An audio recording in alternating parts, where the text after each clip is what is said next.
পেঁচাকোলার মাছ বাজারের কথা শুনে মনে হচ্ছে এটি বেশ জমজমাট একটি জায়গা।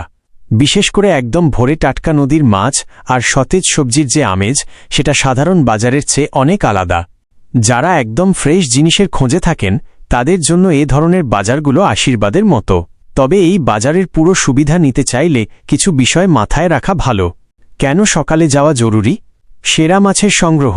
নদীর বড় বড় আইড়, বোয়াল বা ইলিশ সেরা মাছগুলো সাধারণত সূর্য ওঠার আগেই বিক্রি হয়ে যায়। সতেজ সবজি, সরাসরি ক্ষেত থেকে আসা সবজিগুলো সকালে যেমন সতেজ থাকে, বেলা বাড়লে রোদে তা নিস্তেজ হয়ে পড়ে। দামাদামি, ভোরে পাইকারি ও খুচরা কেনাবেচার সময় একটু ভালো দরে জিনিস পাওয়ার সুযোগ থাকে। কিছু টিপস। সময়। আপনি যেহেতু সকালে আসার কথা বলেছেন, 5টা থেকে 7টার মধ্যে পৌঁছাতে পারলে সবচেয়ে ভালো সংগ্রহ পাওয়া যাবে। নদীর মাছ চেনার উপায়: মাছের চোখ উজ্জ্বল এবং গায়ের পিচ্ছিল ভাব দেখে টাটকা মাছ চিনে নিতে পারেন। ব্যাগ সাথে রাখা। প্লাস্টিক ব্যাগের ওপর নির্ভর না করে বাড়ি থেকে চটের ব্যাগ বা ঝুড়ি নিয়ে যাওয়া পরিবেশ বান্ধব এবং সুবিধাজনক।